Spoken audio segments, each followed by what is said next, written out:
राधे राधे, जय माता की भक्तों। आप सभी का स्वागत करती हूँ स्पिरिचुअल ज्ञान साधना में और आप सभी से अनुरोध करती हूँ कि स्पिरिचुअल ज्ञान साधना को सब्सक्राइब कर लीजिए और बेल आइकन को प्रेस कर दीजिए ताकि आपको नई नई वीडियोस का नोटिफिकेशन। कार्तिक मास का आज लिखूं 14वां अध्याय। श्री हरि कृपा करे, श्रद्धा प्रेम बढ़ाएं।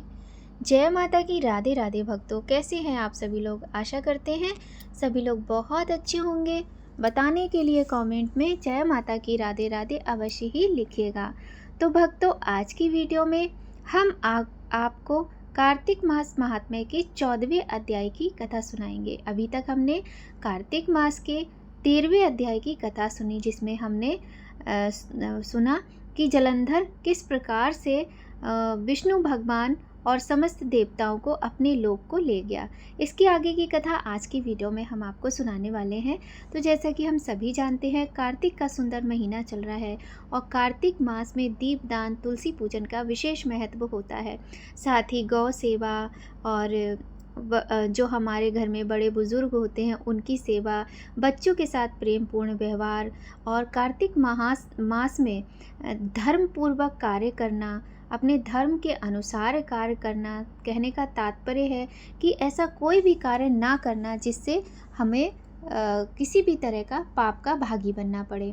और समस्त कार्तिक मास पूर्ण रूप से त्योहारों से भरा हुआ है, जैसे कि धनतेरस हो गया, आज नरक चतुर्दशी है। तो आप सभी लोगों को नरक चतुर्दशी की हार्दिक शुभकामनाएं।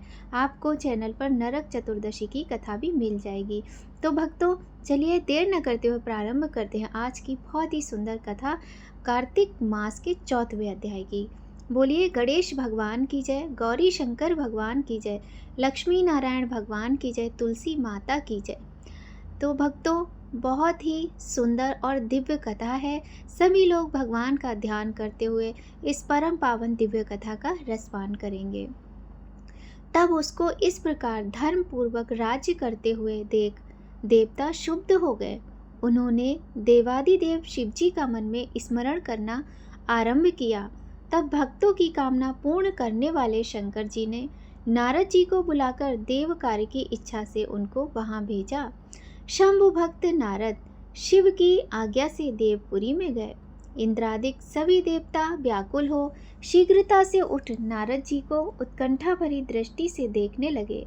अपने सब दुखों को कहकर उन्हें नष्ट करने की प्रार्थना की। तब नारद जी ने कहा, मैं सब कुछ जानता हूँ, इसलिए अब मैं दैत्यराज जलंधर के पास जा रहा हूँ।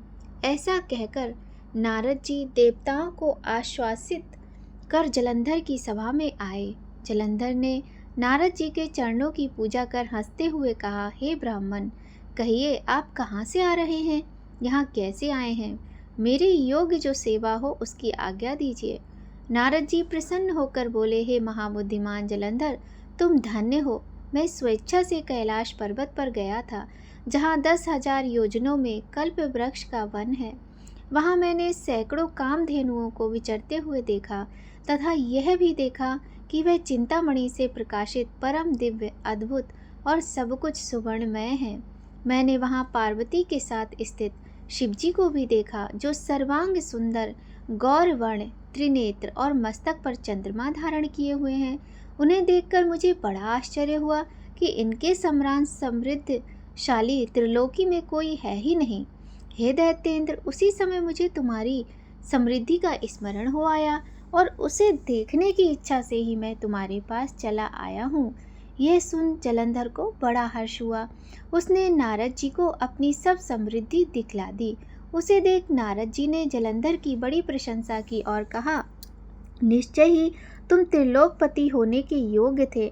ब्रह्मा जी का हंस युक्त विमान तुम ले आए हो और द्युलोक, पाताल और पृथ्वी पर जितने भी रत्नादि हैं सब तुम्हारे ही तो हैं। ऐरावत, उच्चैश्रवा घोड़ा, कल्प वृक्ष और कुबेर की निधि भी तुम्हारे पास है। मणियों और रत्नों के ढेर भी तुम्हारे पास लगे हुए हैं। इससे मैं बड़ा प्रसन्न हूँ, परंतु तुम्हारे पास कोई स्त्री रत्न नहीं है। उसके बिना तुम्हारा ये सब फीका है। तुम किसी स्त्री रत्न को ग्रहण करो।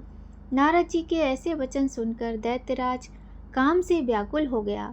उसने नारद जी को प्रणाम कर पूछा कि ऐसी स्त्री कहाँ मिलेगी जो सब रत्नों में श्रेष्ठ हो। नारद जी ने कहा, ऐसा रत्न तो कैलाश पर्वत में योगी शंकर के पास ही है। उनकी सर्वांग सुंदरी पत्नी देवी पार्वती बहुत ही मनोहर हैं।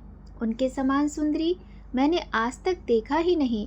उनके उस रत्न की उपमा तीनों लोकों में कहीं नहीं है। देवर्षि उस दैत्य से ऐसा कहकर देव कार्य करने की इच्छा से आकाश मार्ग से चले गए।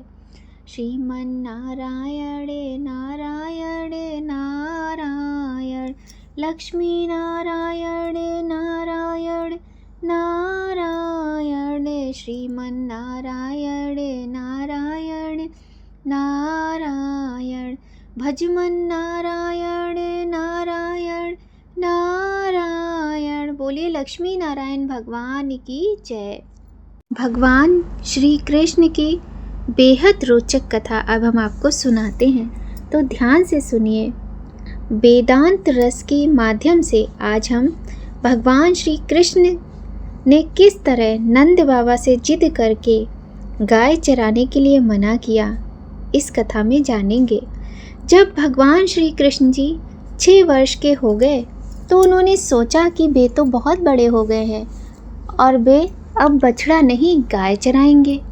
यह सोचकर भगवान श्री कृष्ण मैया यशोदा के पास गए और मैया से कहा कि मैया अब तो मैं बड़ा हो गया हूँ।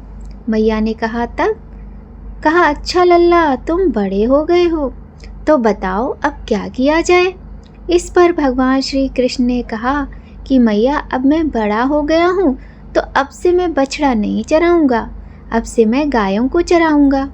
अपने लल्ला श्री कृष्ण के इस प्यारी सी बात को सुनकर मैया हंस पड़ी और फिर मैया यशोदा ने कहा कि ठीक है चरा लेना तुम गायों को, लेकिन एक बार अपने बाबा से पूछ लो। भगवान श्री कृष्ण ने तुरंत बिना कुछ सोचे नंद बाबा के पहुंच जाते हैं पास, तो उनसे कहते हैं कि बाबा अब से मैं बछड़ा नहीं गायों को चराऊंगा। तब नंद बाबा ने कृष्ण भगवान को समझाते हुए कहा कि देखो लल्ला, तुम अभी बहुत छोटे हो इसलिए तुम अभी बछड़े ही चराओ। लेकिन भगवान श्री कृष्ण अपनी ही बात पर अड़ गए थे और उन्होंने कहा कि नहीं बाबा, अब मैं बड़ा हो गया हूँ और मैं गाय ही चराऊंगा। जब नंद बाबा के बार बार मनाने के बाद भी नहीं माने तो नंद बाबा भगवान कृष्ण के जिद के आगे हार मान लिए और कहा कि चलो भाई ठीक है, तुम गायों को ही चराओ, लेकिन उससे पहले जाओ पंडित जी को बुलाकर लेकर आओ, वो गौचारण का शुभ मुहूर्त देखकर बता देंगे। भगवान श्री कृष्ण तुरंत दौड़ते हुए पंडित जी के पास गए। उनसे कहा कि पंडित जी, आपको बाबा ने बुलाया है गौचारण के मुहूर्त देखने के लिए। और फिर उन्होंने सारी बात पंडित जी को बता दी और पंडित जी से कहा कि आपको मुहूर्त आज का ही बताना है, अगर आप ऐसा करेंगे तो मैं आपको बहुत सारा माखन ला कर दूंगा। भगवान की इस बात पर पंडित जी मुस्कुराए और फिर उन्होंने कहा ठीक है, मैं आज का ही मुहूर्त बताऊंगा। अब पंडित जी नंद बाबा के घर आ गए और अपना पंचांग खोलकर बार बार अपनी उंगलियों पर कुछ गिनते। इस पर नंद बाबा ने कहा कि पंडित जी, आप बार बार अपनी उंगलियों पर क्या गिनती कर रहे हैं।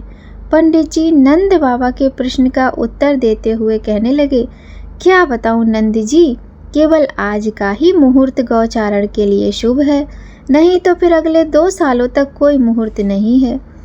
तब नंद बाबा ने सोच विचार करके भगवान श्री कृष्ण को गौचारण की स्वीकृति दे दी। कहते हैं ना, हमारे प्यारे भगवान जिस समय भी कोई कार्य करते हैं वही समय शुभ हो जाता है। नंद बाबा के आदेश के बाद उसी दिन से भगवान श्री कृष्ण ने गायों को चराना आरंभ कर दिया। जिस दिन भगवान ने गाय चराना आरंभ किया वो दिन गोपा अष्टमी के नाम से जाना जाता है। अब भगवान श्री कृष्ण गौ चराने के लिए तैयार होने लगते हैं और मैया यशोदा उनका श्रृंगार कर रही हैं। लेकिन जैसे ही मैया यशोदा ने भगवान को उनके पैरों में जूतियां पहनाई तो भगवान कहते हैं कि मैया, मैं इसको नहीं पहनूंगा। और फिर कहते, मैया, गैया भी तो जूते नहीं पहनती, तो मैं कैसे पहन लूँ? और तभी जूते पहनूंगा जब पहले आप सभी गायों को भी जूते पहनाएंगी। इसके बाद से भगवान श्री कृष्ण जब तक वृंदावन में रहे, उन्होंने कभी जूतियाँ नहीं पहनी और नंगे पैर ही पूरे वृंदावन की धरती को पावन करते रहे। अब भगवान श्री कृष्ण भी अपने सखाओं के संग गायों को चराने लगे। पाँव ही निकल जाते। अब भगवान जहाँ गायों को चरा रहे थे, वह वन सभी गायों के लिए हरा भरा हो गया है और अनेक प्रकार के रंग बिरंगे फूल पत्तियों वाला हो गया। आगे आगे सभी गाय और पीछे अपनी मनमोहक बांसुरी बजाते भगवान श्री कृष्ण और बलराम जी, तथा उनके पीछे भगवान श्री कृष्ण के यश गाते ग्वाल बाल थे। और इस प्रकार भगवान श्री कृष्ण विहार करने के लिए उन्होंने वन में प्रवेश किया और तभी से भगवान श्री कृष्ण गौचरण लीला करने लगे। आगे आगे गैया पीछे पीछे ग्वाल, आगे आगे गैया पीछे पीछे ग्वाल, बीच में मेरो नंद गोपाल, बीच में मेरो मदन गोपाल। तो कितना सुंदर भजन है ना।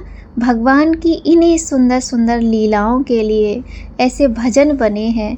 कितने भगवान श्री कृष्ण की इतनी लीलाएं हैं कि बस ऐसे लगता है कि सुनते रहो और लीलाएं ख़त्म ही ना हो। और ऐसा है भी, यदि हम इसी बात पर सुनने बैठ जाएं भगवान की लीलाओं को, तो इतनी लीलाएं हैं हमारे भगवान की कि कभी वो ख़त्म ही नहीं होंगी। तो आज की हमने बहुत ही सुंदर ये कथा सुनी है। आपको कथा अच्छी लगी हो तो वीडियो को लाइक कर दीजिएगा और चैनल को सब्सक्राइब कर दीजिएगा। और हाँ, बेल आइकन प्रेस ज़रूर कर दीजिएगा। यदि आप बेल आइकन प्रेस करेंगे तो आपको महत्वपूर्ण वीडियोस का नोटिफिकेशन सबसे पहले मिलेगा। तो चलिए अब हम आपको भक्तों तुलसी चालीसा का पाठ सुनाते हैं। शास्त्रों के अनुसार तुलसी माता को माँ लक्ष्मी का रूप माना जाता है। सनातन धर्म में तुलसी का पौधा घरों में रखना पवित्र माना जाता है। भगवान विष्णु को तुलसी अति प्रिय है, इसलिए विष्णु जी की पूजा में तुलसी चढ़ाई जाती हैं। तो चलिए आज हम आपको तुलसी चालीसा का बहुत ही सुंदर पाठ सुनाते हैं। तुलसी चालीसा का पाठ कार्तिक मास में प्रतिदिन करना चाहिए। घरों में तुलसी चालीसा का पाठ करने से सुख समृद्धि आती है और सभी रोग एवं कष्ट दूर होते हैं। साथ ही भगवान नारायण की कृपा के साथ साथ माता तुलसी की कृपा भी बनी रहती है। श्री तुलसी महारानी करूं विनय सिर नाय, जो मम हो संकट विकट दीजय मात नशाय। नमो नमो तुलसी महारानी, महिमा अमित न जाए बखानी। दियो विष्णु तुमको सन्माना, जग में छायो सुवश बहाना। विष्णु प्रिया जय जयति भवानी, तिहु लोक की हो सुख खानी। भगवत पूजा कर जो कोई, बिना तुम्हारे सफल ना होई। जिन घर तब नहीं होए निवासा, उस पर करें विष्णु नहीं वासा। करे सदा जो तब नित्य सुमिरन, ते के काज होए सब पूरन। कार्तिक मास में महात्म्य तुम्हारा, ताको जानत सब संसारा। तब पूजन जो करें कुंवारी, पावे सुंदर वर सुकुमारी। कर जो पूजा नित्य प्रीत नारी, सुख संपत्ति से होए सुखारी। वृद्धा नारी करे जो पूजन, मिले भक्ति होवे पुलकित मन। श्रद्धा से पूजे जो कोई, भवनिधि से तर जावे सोई। कथा भागवत यज्ञ करावे, तुम बिन नहीं सफलता पावे। छायो तब प्रताप जग भारी, ध्यावत तुम्हें सकल चितधारी। तुम्हें माते यंत्रन तंत्रन में, सकल काज सिद्धि होवे क्षण में। औषधि रूप आप हो माता, सब जग में तब यश विख्याता। देव ऋषि मुनियो तपधारी, करत सदा तब जय जयकारी। वेद पुराणन तब यश गाया, महिमा अगम पार नहीं पाया। नमो नमो जय जय सुख कारणी, नमो नमो जय दुख निवारणी। नमो नमो सुख संपत्ति देनी, नमो नमो अग काटन छेनी। नमो नमो भक्तन दुखहरणी, नमो नमो दुष्टन मदछेनी, नमो नमो भव पार उतारनी, नमो नमो परलोक सुधारनी, नमो नमो निज भक्त उबारनी, नमो नमो जन काज सवारनी, नमो नमो जय कुमति नशावन, नमो नमो सब सुख उपजावन, जयति जयति जय तुलसी माई, ध्याऊँ तुमको शीश नवाई, निज जन जानि मोय अपनायो, बिगड़ोय कारज आप बनायो, करो विनय में माति तुम्हारी, पूर्ण आशा करो हमारी, शरण चरण कर जोर मनाऊँ, निज दिन तेरे ही गुण गाऊँ, करो माति ये मोह पर दाया, निर्मल होय सकल मम काया, मांगू माते यह वर दीजय, सकल मनोरथ पूर्ण कीजय, जानू नहीं कुछ नेम आचारा, क्षमऊ माते अपराध हमारा, 12 मास करे जो पूजा, तासम जग में और न दूजा,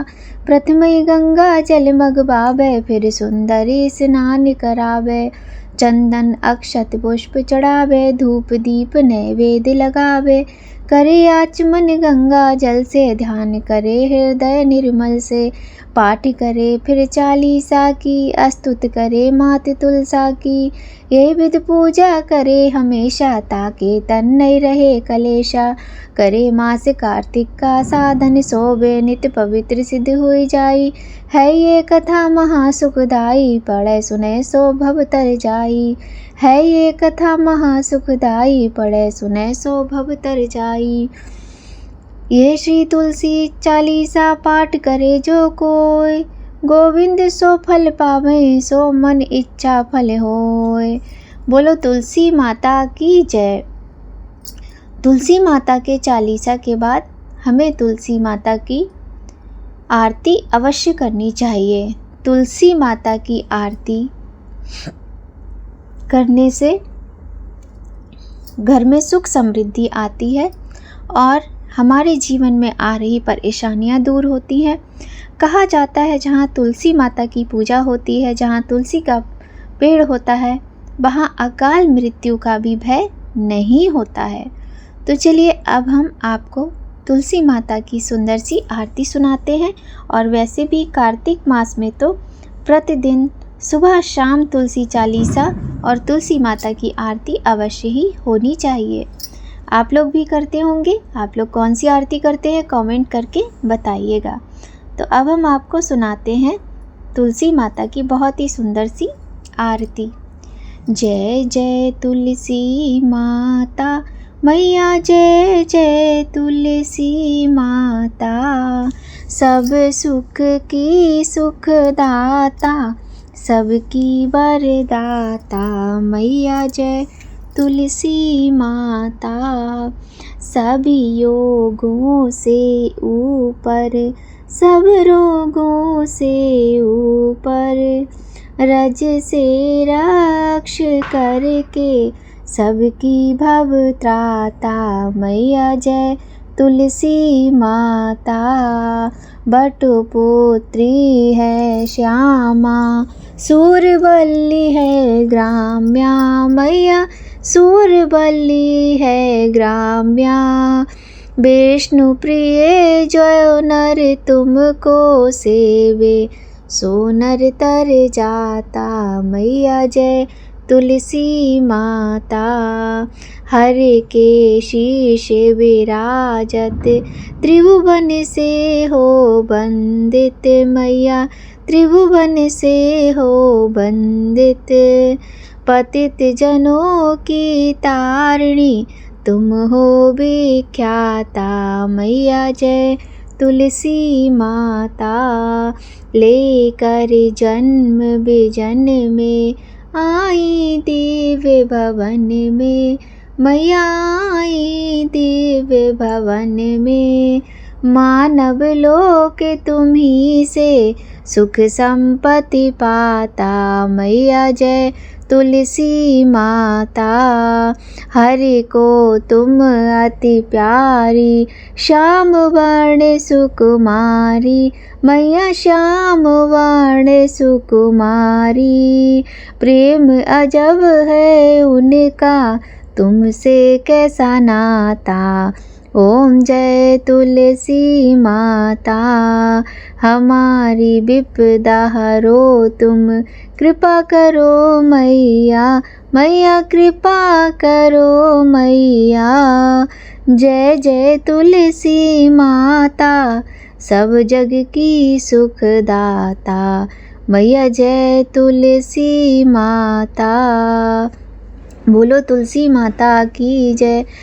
अब हम आपको भगवान शालिग्राम की बहुत ही सुंदर सी छोटी सी आरती सुनाते हैं, तो सुनिए। शालिग्राम सुनो बिनती मेरी, यह वरदान दया कर पाऊँ। प्रातः समय उठी मंजन करके, प्रेम सहित स्नान कराऊँ। चंदन धूप दीप तुलसी दल, वरण वरण के पुष्प चढ़ाऊँ। तुमरे सामने नृत्य करूँ नित, प्रभु घंटा शंख मृदंग बजाऊँ। चरण धोए चरणामृत लेकर, कुटुंब सहित बैकुंठ सिधारूँ। जो कुछ रूखा सूखा घर में, भोग लगा कर भोजन पाऊँ।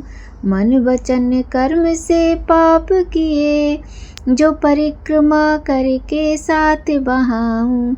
ऐसी कृपा करो मुझ पर, जम के द्वारे जाने न पाऊँ। माधो दास की विनती यही है, हरिदासन को दास कहाऊँ। शालिग्राम सुनो विनती है, ये वरदान दया कर पाऊँ। बोलिए शालिग्राम जी भगवान की जय। इस प्रकार से आज की वीडियो में बस इतना ही भक्तों। आज की वीडियो बहुत ही सुंदर है और हमने इसमें तुलसी माता का तुलसी चालीसा आरती और शालिग्राम जी की आरती के साथ साथ कार्तिक मास महात्म्य की कथाएं भी सुनी, भगवान बाल गोपाल की बाल लीला भी सुनी। तो आशा करते हैं वीडियो आपको अत्यधिक पसंद आएगी। पसंद आए तो लाइक करें, चैनल पर पहली बार आए हैं तो चैनल को सब्सक्राइब ज़रूर कर लीजिएगा। अपना प्यार आशीर्वाद ऐसे ही बनाए रखिए। स्पिरिचुअल ज्ञान साधना में नीलू मिश्रा के साथ मिलते हैं नई कहानी नई जानकारी में। तब तक सभी लोग भगवान के आशीर्वाद से स्वस्थ रहें, सुखी रहें, प्रसन्न रहें। जय माता की। राधे राधे भक्तों।